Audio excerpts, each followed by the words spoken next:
Let's be consistent. Welcome to the Key to Consistency podcast. I am your host, Rakeyia Collins, and on today's episode, we're going to be exploring what does procrastination and consistency have to do with one another. And so I know for many of us, procrastination is a hot topic, right? Something that we wish we could stop doing, something that we sometimes do involuntarily. And really, on today's episode, I want to give you guys some actionable, practical tips, as I try to do in every episode, to help us stop procrastinating, right? And help us reach our goals. So, first and foremost, we're going to focus on procrastination, and then we're going to focus on consistency, right? And the relationship that those two things have in common. So, first and foremost, procrastination, right? Really, we want to understand, why do we procrastinate, right? So, procrastination is often rooted in the desire for instant gratification and the avoidance of discomfort, or I should say the perceived discomfort and negative emotions that are associated with the task that you do not want to do, right? So sometimes we find that, we get off of work and then we go and we watch TV, and you may procrastinate because all day you've been at work and you have dishes in the sink to wash, but you're just still on the couch and you procrastinate about washing those dishes because who wants to do that, right? There is a perceived negativity around getting up off of the couch, getting out of your comfortable position, and then going and handling that task, right?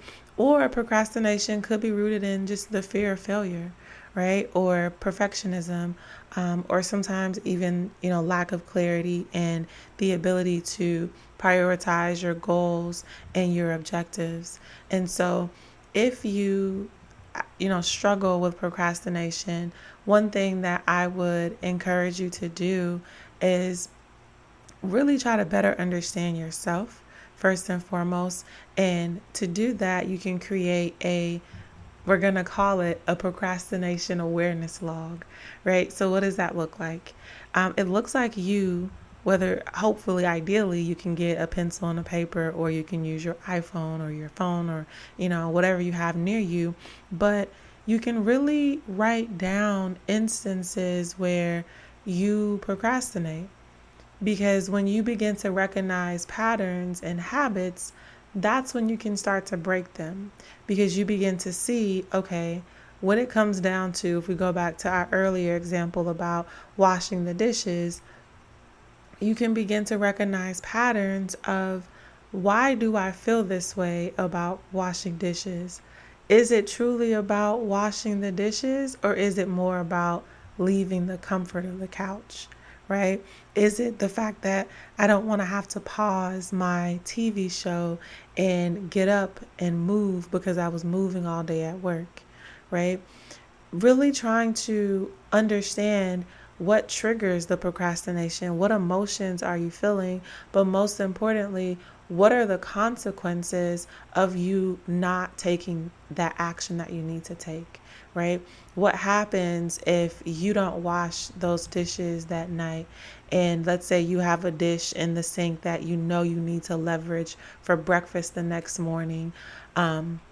Now you find yourself messing with your morning routine because you didn't do what you were supposed to do the day before, right? And the consequences, don't necessarily need to be something huge and negative, because I know when people hear the word consequence, they sometimes think of this, super bad, super negative thing, but really a consequence is just the result of an action. It's really what it is. Oftentimes, because the word consequence is used in a negative light, we hear the word consequence and we think, oh, something bad is about to happen, right? But really just thinking about those consequences, those emotions, what is triggering the procrastination, and making sure that we take this step, because this step really allows you to have a certain level of self-reflection and awareness and helping you identify those patterns internally, right?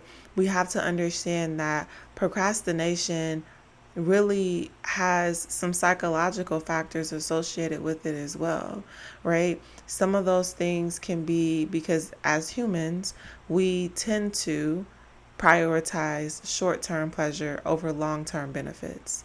And because we tend to do that, we have difficulty in regulating our emotions, and we have these impulses to do certain things, right? And sometimes those impulses don't necessarily work out for our benefit, right? And we can find ourselves being caught up in the impulses and not regulating our emotions because we want to get the short-term benefit of something, right? If we go back to, again, our earlier example, the short-term benefit of watching that extra, 10, 20, 30 minutes of TV, right? But what if you had the responsibility of tucking your children in at night?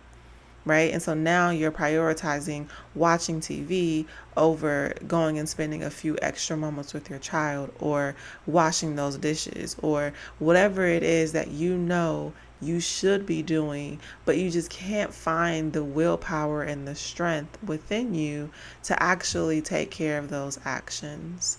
One thing that we have to make sure we understand about psychological factors around procrastination is really procrastination, when you do it over and over and over again, can really lead to a low self-perception of yourself. So low self-esteem, low confidence, because when you don't do what you say you're going to do and you told yourself you were going to do it, you begin to lose trust within yourself, right? And all of that cycles up to a combination of low self-esteem and low confidence.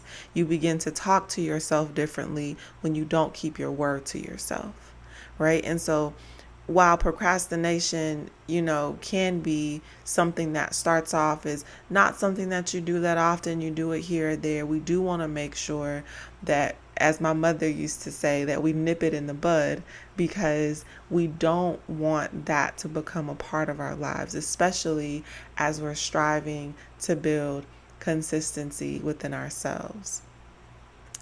Right? So hopefully for this first point, you guys take away the fact that you should really build that procrastination awareness log. You should really look at, when am I procrastinating? What emotions am I feeling? What am I procrastinating on? Right? And then hopefully that begins to shine some light on those particular areas. This episode is sponsored by yours truly, Rakeyia Collins. And if you need to be reminded to stay consistent throughout your entire day, there's no better way to do that than to have visual cues throughout your day, right? And for those visual cues, visit our merch shop. We have phone cases that remind you to be consistent. We have coffee mugs that remind you about the importance of consistency. And so visit our site at thekeytoconsistency.com, and I hope you enjoy the rest of this episode. Awesome, guys. So the next point that I want to talk to you guys about is just the strategy, right? We've kind of deep dived already into what procrastination is, what are some of those psychological factors, what are some action items we can take, to kind of make sure that we stop procrastinating. But let's think about how we can overcome procrastination, right? And there are a lot of different ways that you can overcome procrastination. If we think about, I know I mentioned it on an earlier podcast when we talk about time management, but the Pomodoro effect, or Pomodoro technique rather, is a great way to help overcome procrastination. Why? Because you're breaking up the items that you need to do into smaller, more manageable tasks, and you're making sure that you give yourself time for a break, right? One thing that I know As a former, I should say, recovering procrastinator, one thing that used to always get me was just distractions, right? If I know that I should get up and, let's say, go run an errand at 12 p.m., I may just lay down in bed for a little longer, and I won't necessarily get up when I'm supposed to get up because the bed just feels so good. And now I'm picking up my phone and I'm scrolling, the endless scroll, whether it is on YouTube, looking at YouTube shorts, or I am on Instagram looking at reels, just really like scrolling endlessly. And so making sure that you minimize or even remove distractions that can lead to procrastination, whether it's things like turning off your notifications. There are apps that you can download that help you, after a certain time, it locks down other apps on your phone so you can't open them, right? Making sure that whatever it takes for you, because internally, the level of severity that you struggle with when it comes down to, procrastination, right? Like, what that looks like for you. And so making sure that you minimize your distractions to help you focus on being more structured and getting rid of procrastination is certainly going to help you on your path as you build consistency and lessen your procrastination.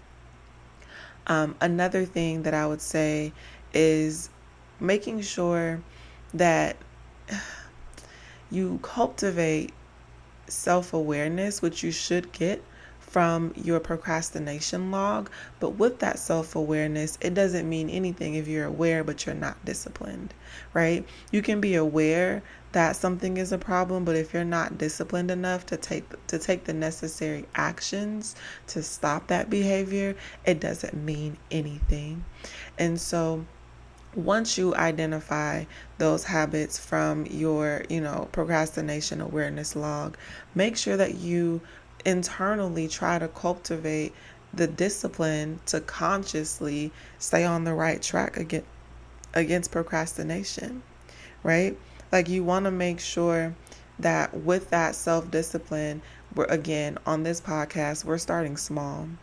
We are focusing on the small things that we can do every single day to build our consistency. So even if this looks like you start your procrastination log on Monday and you just write down, hey, after work or during work or before work, these are the items I procrastinated on, right? And you begin to just write them down, right? You don't take action on Monday, you don't take action on Tuesday, but you still write things down on Monday and on Tuesday. And let's say on Wednesday, you build up the courage to actually write down, well, what can I do to make this better? Can I, break this down into a smaller task? Can I, reach out to an accountability partner for support? Like, what can you actually begin to do to minimize the level of procrastination you're experiencing in this particular area of your life, right? Like, again, on this podcast, when we're trying to build consistency, we're not just going to focus on the great things about consistency, like building helpful relationships, but we also have to think through these type of areas like procrastination, where it's a reality. It's one of the main reasons why we are not consistent, because as humans, our minds go 10,000 different places, right? And so throughout the day, if you're thinking 7 to 10,000 thoughts a day, right, your mind is everywhere. And so it's important that we recognize that there are small things that we can do, like prioritizing these tasks, minimizing distractions, time management techniques, breaking things down into smaller actionable steps. There are a lot of things that we can do in order to make sure that we overcome procrastination one day at a time. We're not trying to look at an entire week and say, man, I can't believe I lost, 4 hours this week to procrastination, which I know may sound extreme, but when you procrastinate for 30 minutes, 2 or 3 times a day within a week, within 1 week, that could easily be 4 hours, which is half of a working day, right? And so we don't want to stay there, right? We want to build those consistent habits, which is going to go into some of those points I mentioned earlier of building a structured routine. And I know for some people, they may feel a way about when they hear the word routine, especially depending on your environment, your upbringing, the relationship you have with the word routine. Because remember, I believe that we have a relationship with everything. And so you may have a negative relationship with the word routine because maybe a routine was forced on you when you were younger, and that wasn't a routine that you would have wanted for yourself. And so I would just encourage you, as you're getting over procrastination, one of the things that has helped me is establishing that structure, establishing that routine, making sure that I allocate specific time blocks in my day to do specific things. For me, working out is a must. I work out 6 days a week. At this point, I have to, right? I prioritize it as the first thing I do in my day, because it is important to me to have a time block where I prioritize going to the gym, right? When I'm at work, because I work a 9 to 5, I prioritize my tasks. I identify what has to be done today. What can I not take into tomorrow, right? I prioritize my tasks based on importance and based on urgency, and making sure that those high priority tasks are things that I get done. And what does that practically look like for me? Well, for my company, we use a mix of Google Suite, and because I am not necessarily the most savvy Google Suite person, I personally love Microsoft. And so I use Microsoft Outlook and I use Google Calendar.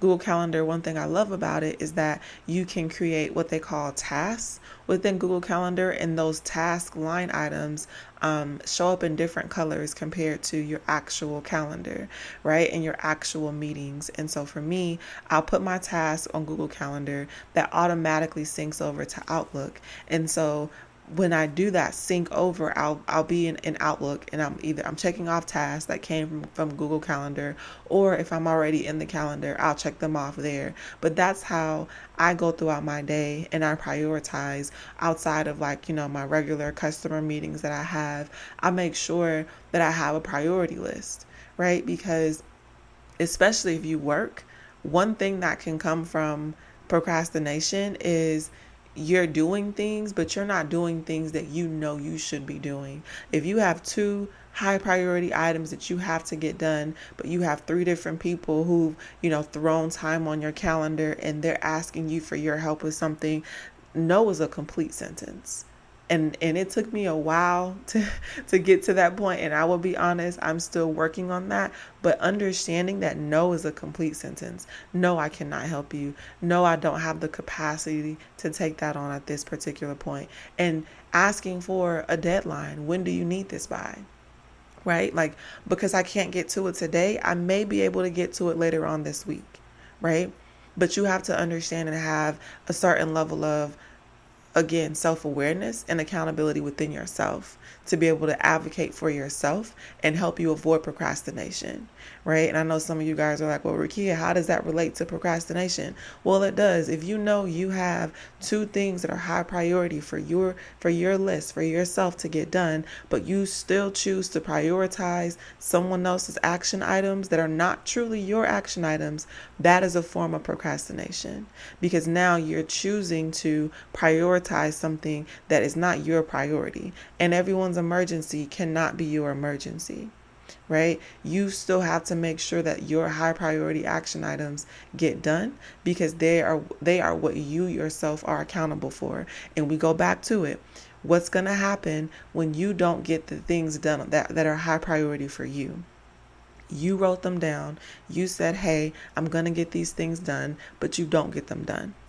What does that look like? We talked about it earlier. It leads to low self-confidence because now you're having to shift your schedule around for the following day to get something done that should have already been done. That ends up leading to stress. Now when you come home, you're cursing at the goldfish, you're kicking the cat, you're yelling at your children because you're upset because your working day did not go well. Well, you have to think about these type of things. And I know this may be a small example, but making sure that you consistently advocate for yourself. That is huge, and that should be your priority. Making sure that outside of, everything else we've talked about today, one of the most important and impactful things that you can do to make sure that you are going and you have a strong stance against procrastination is focusing on being present, making that commitment to move forward and to take action.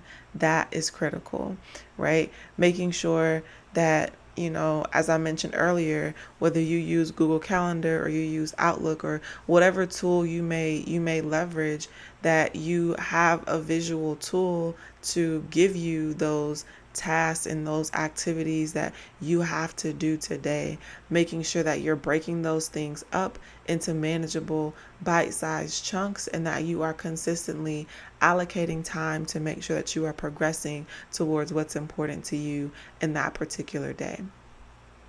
So hopefully you guys found something from today's episode that was helpful for you.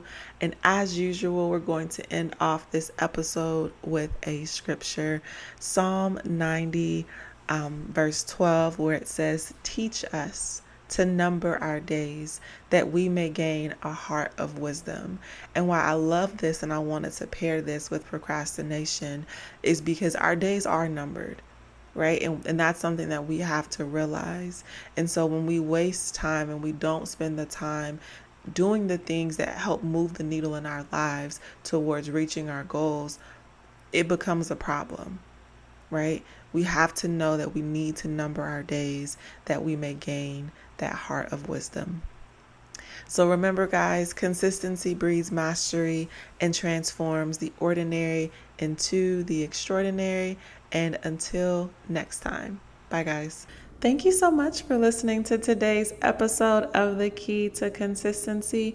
We'd love for you to review this podcast wherever you are listening to it. Please feel free to follow us on Instagram at thekeytoconsistency.com.